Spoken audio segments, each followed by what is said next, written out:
Hi everyone! I'm here with another lesbian love story, so grab your wine and cookies and get ready to swoon. Oh, and I just want to say thank you so much for all the love and support you've given me over these past few months. It means more to me than you'll ever know. Okay, let's get into it. This happened 4 years ago. I was 23 years old and studying film in college. My whole life was surrounded by guys, mostly because there weren't any openly gay women where I lived. I had only known one lesbian couple before moving out of my parents' house, and they were together for over 10 years already. So I just assumed that finding a girlfriend would be like finding a needle in a haystack. One spring afternoon, I was sitting in my favorite corner of the library, reading a book and having a cup of coffee when I felt someone sitting down across from me. I opened my eyes and saw the most beautiful girl I had ever seen. She had long, dark, wavy hair, golden skin, almond eyes, full lips, and eyelashes that looked fake. She was breathtaking. I immediately tried to hide behind my book while stealing glances at her. I couldn't help it. I was curious and nervous at the same time. When she finally noticed me staring at her, she smiled and asked if I could lend her my coffee. Then we started talking and found out that we were both fans of the same author and band. Our conversation was so natural and easy that I forgot all about being nervous. Her name was Maya, and she was majoring in literature. Over the next few weeks, we kept running into each other at the library, at our favorite cafe, and even at our school's art gallery. Each time we met, we would chat and laugh, and I couldn't help but develop feelings for her. She was smart, funny, and kind, and I wanted to get to know her better. One evening, I gathered all my courage and asked her if she wanted to hang out sometime. She happily agreed and suggested going to a nearby park for a picnic. The day of our picnic arrived and I couldn't wait. I packed a basket with sandwiches, salads, and fruits and grabbed a blanket and some wine. When I arrived at the park, I found Maya sitting on a tree stump and reading a book. I couldn't help but admire her as she turned the pages, sunlight cascading over her face. I walked over and sat next to her, and we started talking. We discussed our dreams, fears, and everything in between. I felt like I had known her for years. As the sun began to set, I took a deep breath and asked her, "Hey, Maya, do you maybe have feelings for me?" She looked at me, a blush creeping up her cheeks.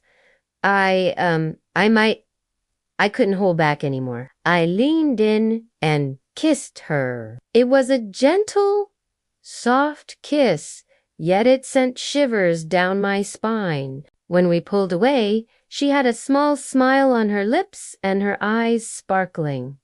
"I like you, Maya," I whispered. "I really like you." She cupped my face in her hands and her thumbs brushed away a tear that escaped without my knowledge. "I like you too, Riley." That moment, sitting on that tree stump with the sky painted in hues of orange and purple, I felt complete. I knew I had found someone special. The following weeks were pure magic. Maya and I spent our days exploring hidden cafes, vintage bookstores, and art studios. We attended poetry readings, concerts, and open mic nights. Every moment with her felt like an adventure. She introduced me to her friends, who welcomed me with open arms. And they threw us a surprise party to celebrate our first-month anniversary. However, not everyone was as accepting. A group of girls from my sorority spread nasty rumors about me and called me a lesbian slur. They didn't know me or Maya well,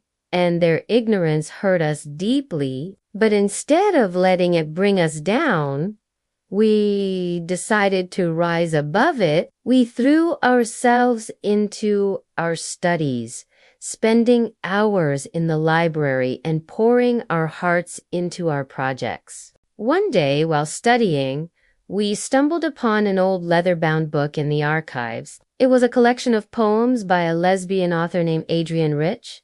As we read her words, we felt a sense of connection and empowerment. Her stories resonated with our experiences and gave us strength to keep going. Inspired, we started writing our own stories and sharing them with each other. I wrote about my journey of self-discovery and the challenges I faced coming out. Maya penned tales of forbidden love and resilience. Together we created a world where our voices were heard and our love was celebrated. Years went by and we graduated together. We moved to San Francisco where I studied filmmaking and Maya pursued her dream of becoming a writer. We shared a cozy apartment filled with plants and books, and our walls became a gallery of our adventures. We traveled to new cities, hiked scenic trails, and watched countless sunsets hand in hand.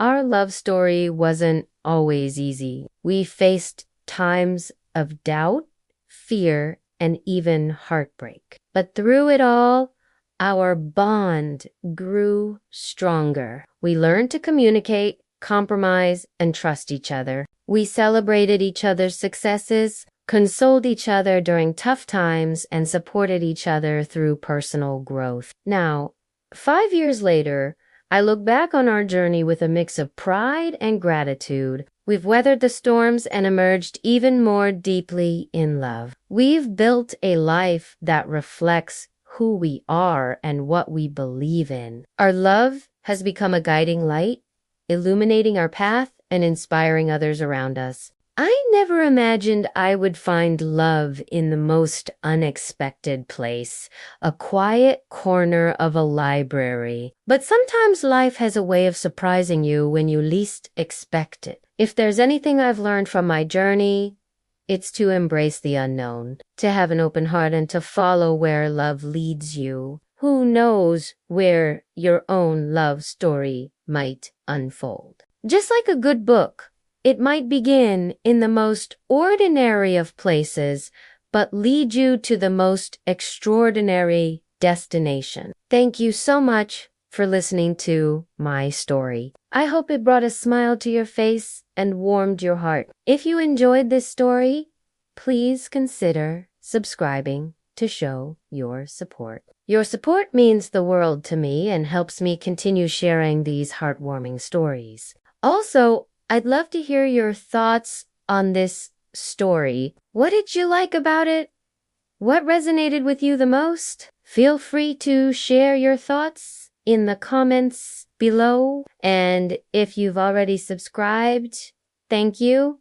I'm so grateful for your support. I can't wait to bring you more amazing lesbian love stories in the future. Until then, take care and keep an eye out for new stories. Thank you again for listening. I am so glad you're a part of this community, and I look forward to bringing you more heartwarming stories soon.